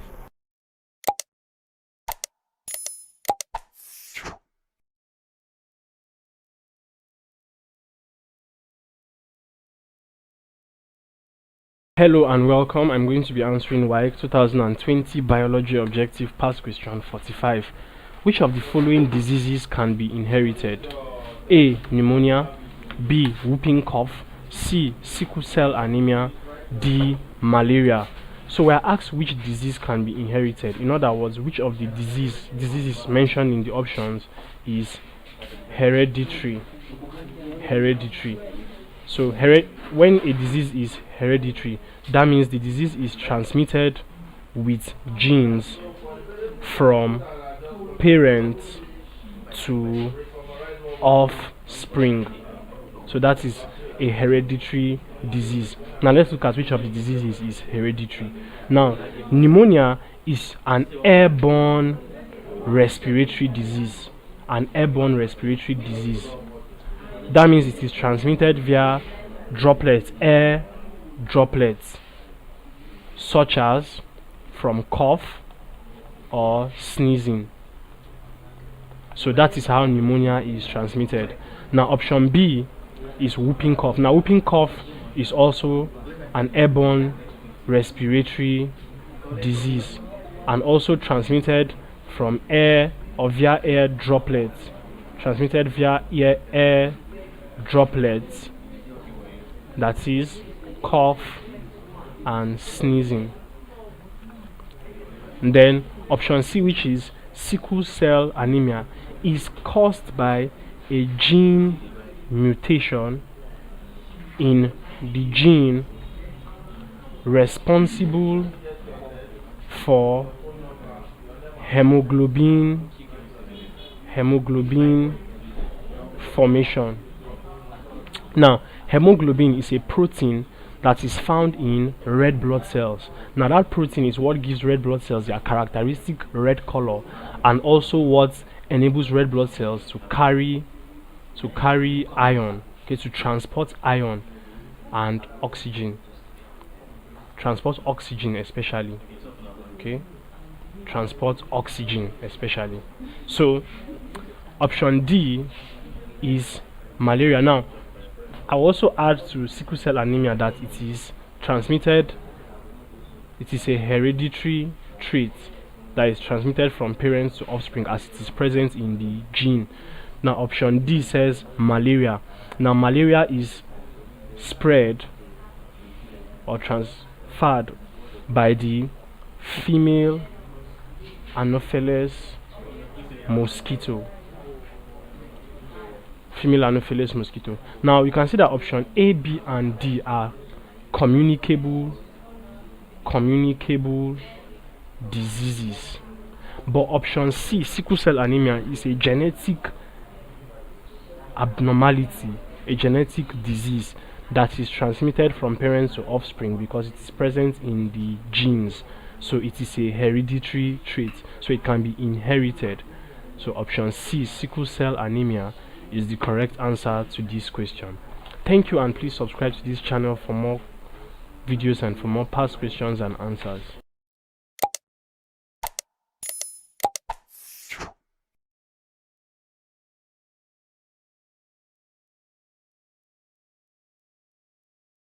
Hello and welcome. I will be answering Waec 2020 Biology Objective Past Question 46.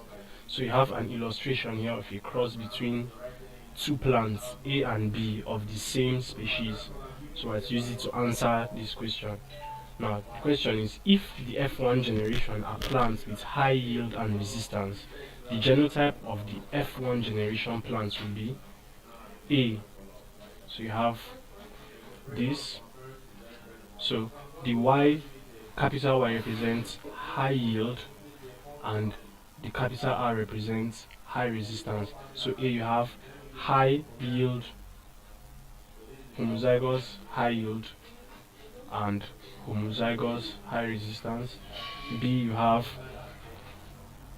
heterozygous high yield, heterozygous high resistance. C, you have homozygous low resistance and heterozygous high resistance. And then D, you have homozygous low resistance, homozygous low yield. So in order to get the probable genetic cross or the genetic makeup of the F1 generation, you use what is known as the Punnett square. Punnett square or Punnett table. Now this is what it would look like. So you would have this, you will have this, you have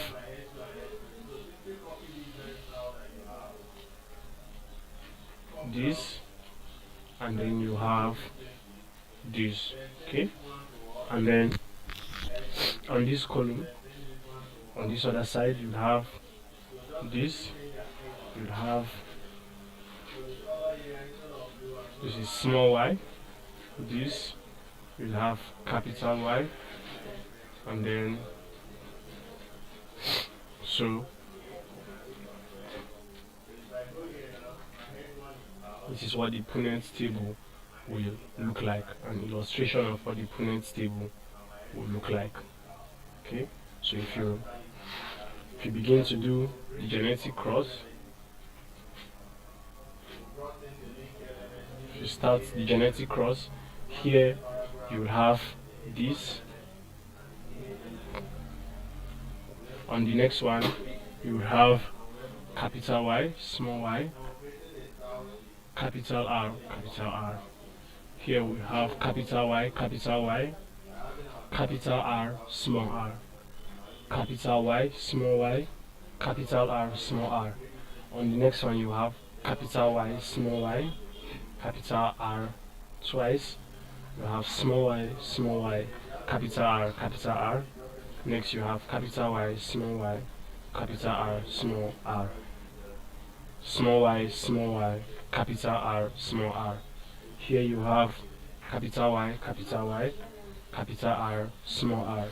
Here you have capital Y, small y, capital R, small r, y, capital, r, small, capital Y, small r, small r.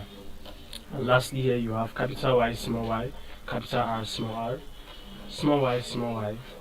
capital R, small r. Here you have capital Y, small r, and here you have small y, small r.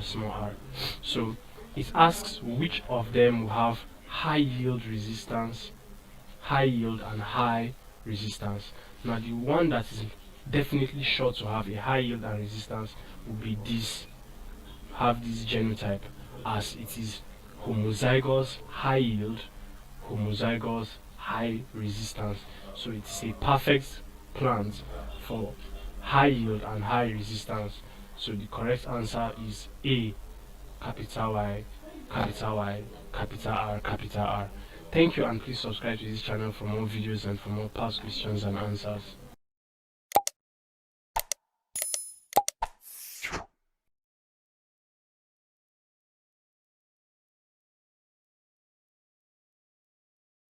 Hello and welcome.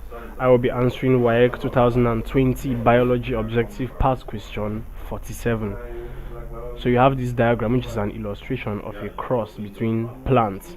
And now the question is, the process that gave rise to the F1 generation is A, self-fertilization, B, cross-fertilization, C, outbreeding, D, test cross. Now option A, which is self-fertilization, means the fusion of two gametes from one individual or one organisms, such as what is seen in self-pollination. Now option B is cross-fertilization, and it is fertilization involving gametes, fusion of gametes from two different organisms. Option C, which is outbreeding, refers to breeding between individuals from different populations, species, or subspecies. And option D, which is test cross, involves breeding of an individual with a phenotypically recessive individual to determine the zygosity of the former of this first individual, to determine whether it is homozygous or heterozygous. So from these definitions we have given, what gave rise to this generation, this F1 generation here, is the process of cross-fertilization, because you can see two different organisms, organism A individual or organism B, and the gametes from both of them were fused, and you have this F1 generation, which consists of genes from two different organisms. So the process that gave rise to these two, or the F1 generation, is cross-fertilization, which is option B. Option B is the correct answer to this question. Thank you, and please subscribe to this channel for more videos and for more past questions and answers.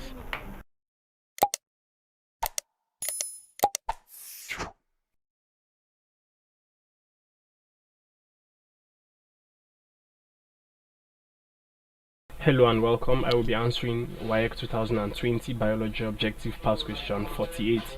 Replication of DNA molecules is catalyzed by an enzyme called A, polymerase, B, thylene, C, pepsin, D, amylase.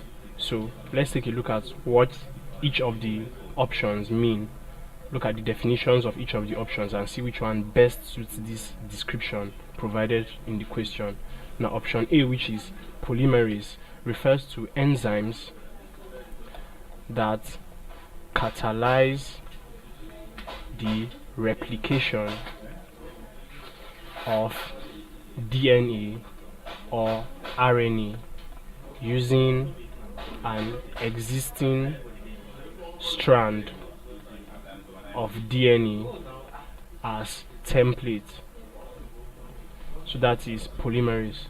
Now option B, which is ptyalin, refers to a form of amylase found in saliva that breaks down starch into maltose and dextrin.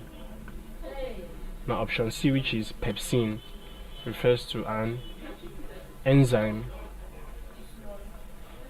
that breaks down proteins into amino acids.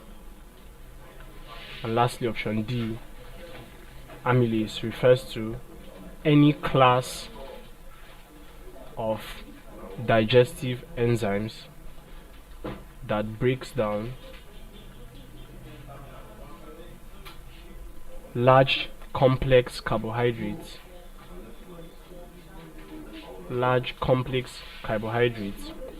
such as starch into simpler sugars, e.g. glucose.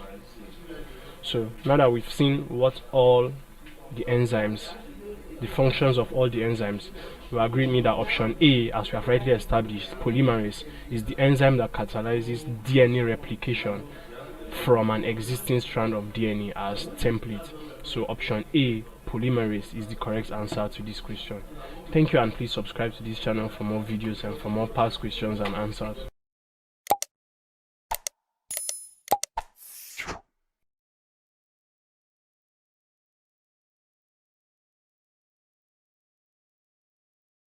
Who proposed the theory of evolution by natural selection?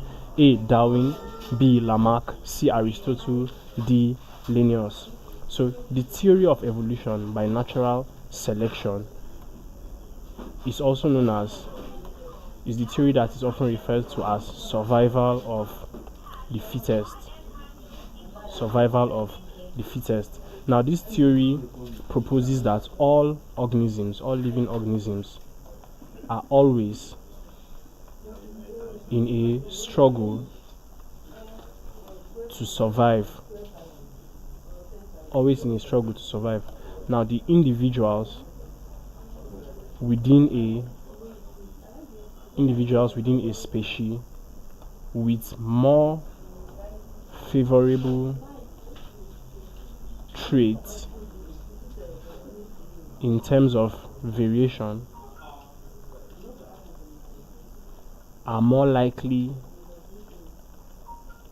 to survive than others. So this is what the theory basically in summary is all about. Now it was proposed by Charles Darwin. Charles Darwin is credited with proposing the theory of evolution by natural selection, and Darwin is option A. So option A, Darwin or Charles Darwin, is the correct answer to this question. Thank you, and please subscribe to this channel for more videos and for more past questions and answers.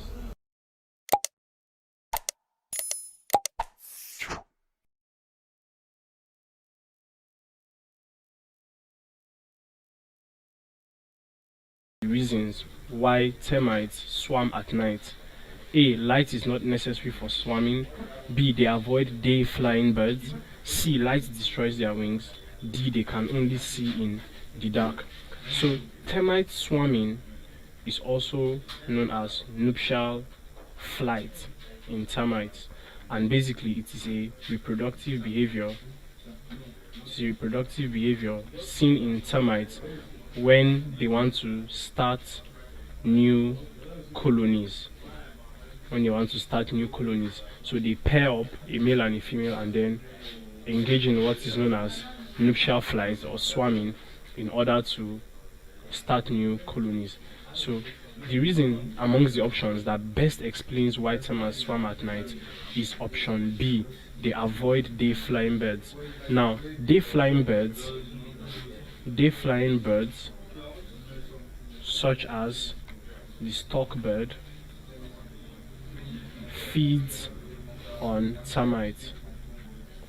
Now, it doesn't feed on termites within their habitat. It waits for when the termites are in flight. So when they are in flight, that is when the stork bird gets the opportunity to feast on these termites. However, the termites may prefer to swarm at night so as to prevent encounters with these stork birds. So amongst the options, option B, which is they avoid day-flying birds, is the best reason why termites may choose to swarm at night. Thank you, and please subscribe for more videos and for more past questions and answers.